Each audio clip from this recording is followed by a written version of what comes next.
Halo teman-teman, selamat pagi. Teman-teman apa kabar? Semoga teman-teman dalam keadaan yang baik dan dalam keadaan yang sehat selalu ya.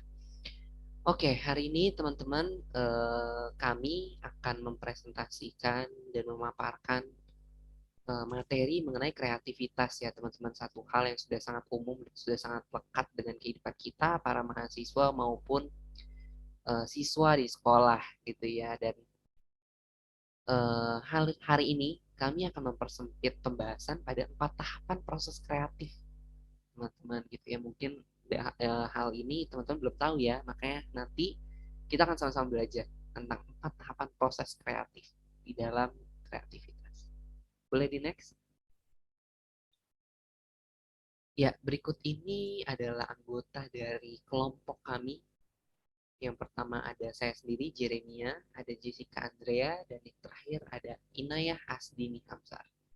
Boleh di next? Nah, pertama-tama mengenal apa itu kreativitas. Kreativitas ini adalah aktivitas kognitif yang menghasilkan suatu pandangan baru mengenai suatu bentuk permasalahan. Dan hasilnya ini tidak dibatasi pada hasil yang pragmatis. Nah, apa itu pragmatis? Pragmatis adalah hal yang sudah umum terjadi. Misalnya nih, kita kan sering menggunakan pensil kayu untuk menulis. Nah, pensil kayu untuk menulis ini adalah hasil yang pragmatis. Kalau hasil yang nggak pragmatis kayak gimana? Misalnya pensil kayu justru kita pakai buat mukulin drum, atau buat main-main, buat main alat musik yang lain misalnya. Nah, selanjutnya ada ciri-ciri dari orang kreatif. Nah, ciri-cirinya yang pertama, selalu melihat adanya suatu hubungan yang unik dari beberapa hal yang tampaknya tidak saling berhubungan. Misalnya, dari pen dengan makanan. Halnya nih mungkin kita kelihatannya tidak saling berhubungan, tapi orang-orang kreatif bisa nih narik-narik pen sama makanan nih hubungannya apaan. Nah, ciri yang kedua, cenderung akan terus-menerus dan tak pernah berhenti untuk belajar mengenai suatu yang baru. Ciri yang ketiga, cenderung selalu ingin tahu sehingga memotivasi mereka untuk belajar. Nah, orang-orang yang kreatif pasti nih, misalnya ngeliat sesuatu hal yang baru, langsung nyari-nyari nih. Contohnya apa, bentuknya gimana. Nah, selanjutnya menyelidiki dan mencari ide baru dari berbagai hal. Dan yang terakhir, selalu menghubungkan titik-titik sehingga dapat melahirkan sesuatu yang baru. Nah, selanjutnya ada 4 tahapan proses kreatif, yaitu persiapan, inkubasi, iluminasi, dan verifikasi. Untuk penjelasan yang lebih dalamnya akan dilanjutkan oleh teman saya. Baik, terima kasih Jessica. Nah, teman-teman kita sekarang akan masuk secara lebih dalam ya tentang 4 tahapan proses kreatif nih, yang mungkin juga teman-teman bagi teman-teman asing gitu ya, belum pernah mendengar hal ini sebelumnya. Nah, yang pertama, proses kreatif itu tuh ada 4 tahapan ya teman-teman. Yang pertama ada persiapan. Sebelum kita ingin berkreasi, melakukan kreativitas, ada tahap persiapannya loh teman-teman. Yang pertama, memformulasikan suatu masalah dan membuat usaha awal untuk pemecahan masalah.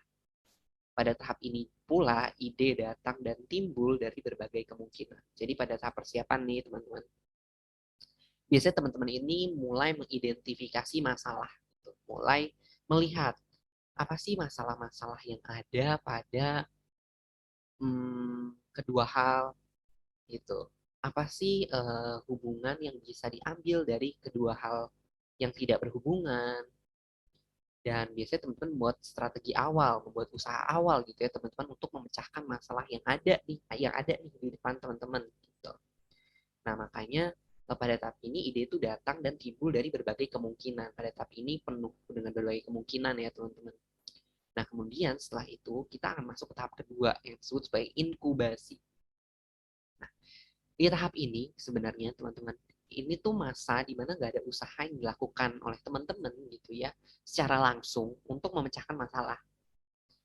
Dan teman-teman ngapain dong? Teman-teman mengalihkan sejenak pemikiran dan perhatian atau atensi teman-teman ke hal yang lain gitu. Nah, tahap ini sangat-sangat penting loh teman-teman. Karena pada tahap ini itu mampu membebaskan teman-teman dari pikiran yang melelahkan akibat proses pemecahan masalah ini. Nah, biasanya nih teman-teman, di tahap inkubasi ini teman-teman akan melakukan satu hal yang biasanya teman-teman lakukan ketika teman-teman lagi stres.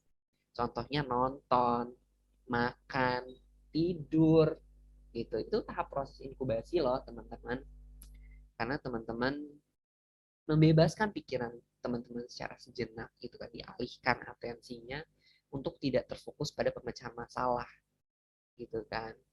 Makanya disebut sebagai masa inkubasi gitu ya, masa di mana tidak ada usaha yang dilakukan secara langsung atau directly gitu ya teman-teman. Dan ini merupakan tahapan proses kreatif loh, unik banget ya. Nah, ajaibnya setelah kita melakukan tahapan inkubasi tadi seperti makan, nonton, tidur, tahap ketiga biasanya akan terjadi proses iluminasi. Iluminasi itu artinya pencerahan nih teman-teman. Dari bahasa Yunani photizo. Nah,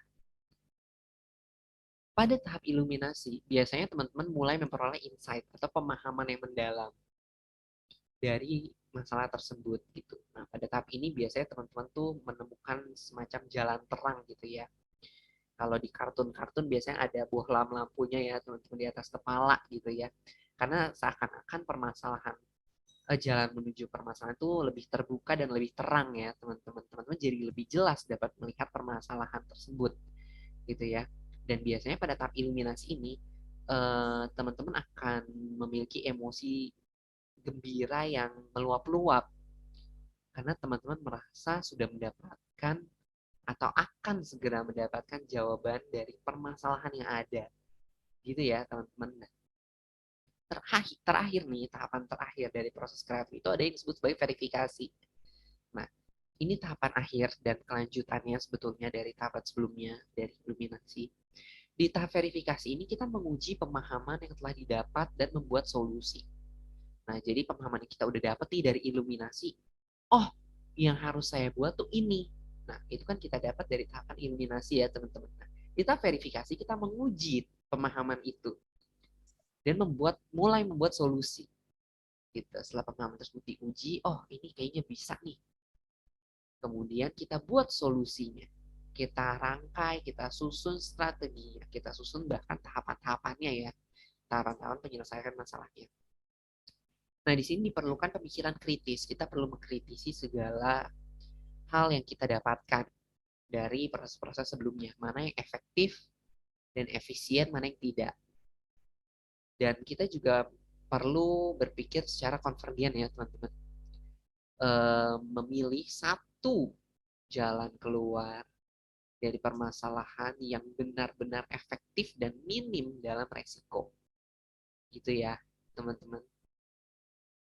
Nah, proses divergensi atau pemikiran kreatif juga harus diikuti oleh proses konvergensi atau pemikiran kritis. Gitu. Boleh dilanjut?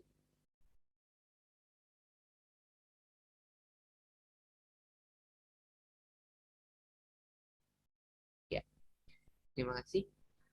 Kemudian ada cara meningkatkan kreativitas nih, teman-teman. Ya, cara meningkatkan kreativitas itu ada tiga. Yang pertama, kita perlu mengembangkan pengetahuan dasar. Kita perlu banyak belajar ya, teman-teman. Kita perlu tahu dulu nih pengetahuan dasar. Kalau nggak mau kreatif ya gimana? Nggak ada bahannya, teman-teman. Gitu ya. Sehingga kita perlu terus belajar, mengembangkan pengetahuan dasar. Ya kan, terus-menerus belajar dari hari ke hari, memupuk keterampilan dan skill itu juga penting.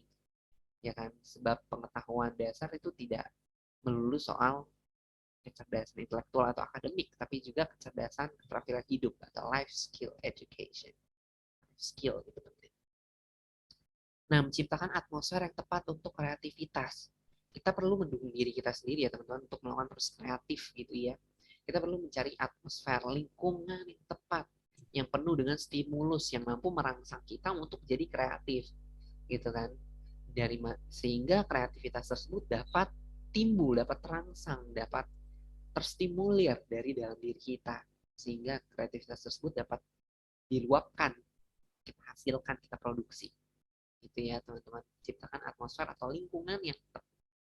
Nah, yang terakhir itu mencari analogi. Kita perlu terus menerus belajar gitu ya teman-teman untuk selalu mencari hubungan antara satu dengan hal yang lain gitu ya, yang mungkin secara tidak langsung itu nggak berhubungan gitu ya, tapi pasti ada hal-hal tertentu yang memiliki hubungan di antara keduanya, ada keterkaitan di antara keduanya, ya kan? Dan hal tersebut dapat meningkatkan kreativitas kita.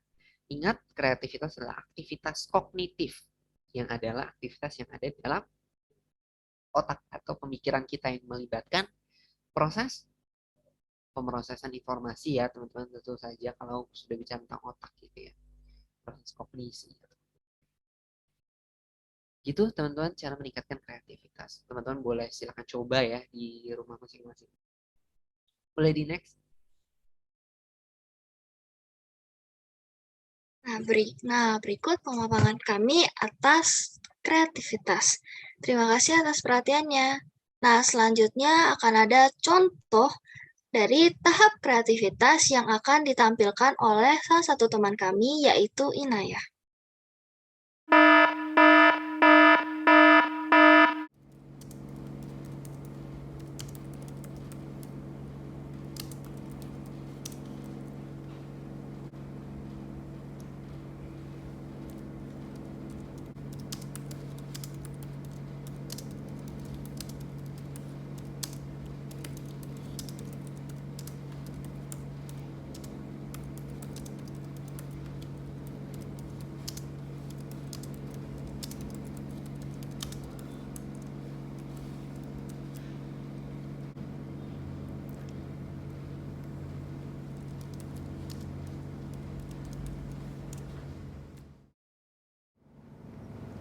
Gimana ya cara buat posternya?